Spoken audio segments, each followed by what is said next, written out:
La première loi est une loi universelle. Elle spécifie que toute personne qui atteint l'âge de la majorité juridique est en droit de se marier avec une personne de son choix et de l'autre sexe. Si c'est un homme, il peut se marier avec une femme de son choix, et si c'est une femme, elle peut se marier avec un homme de son choix également. La deuxième loi, la seconde loi, dit que c'est l'homme qui demande la main de la femme. C'est lui qui demande la femme en mariage. L'inverse est interdit.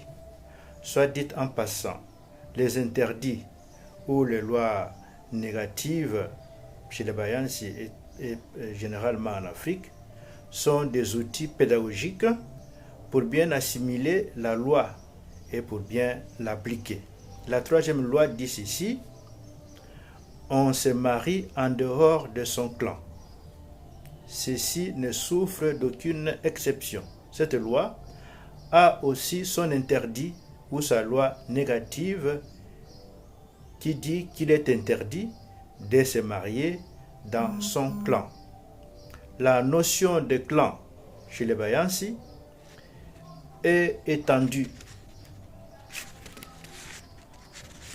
Elle englobe tous les villages de l'espace Bayansi, là où les gens pratiquent les mêmes totems. Par exemple, l'interdit qui s'adresse au clan Kindia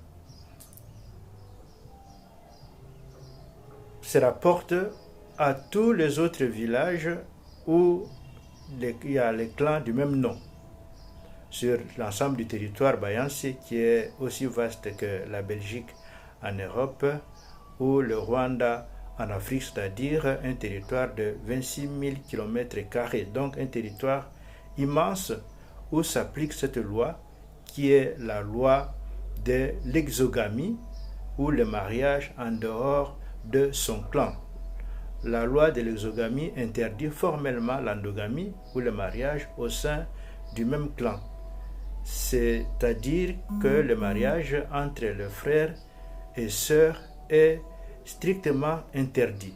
Cela veut tout aussi dire que l'accusation selon laquelle le système matrimonial qu'étule favorise le mariage endogamique ou le mariage consanguin, cette accusation est complètement fausse.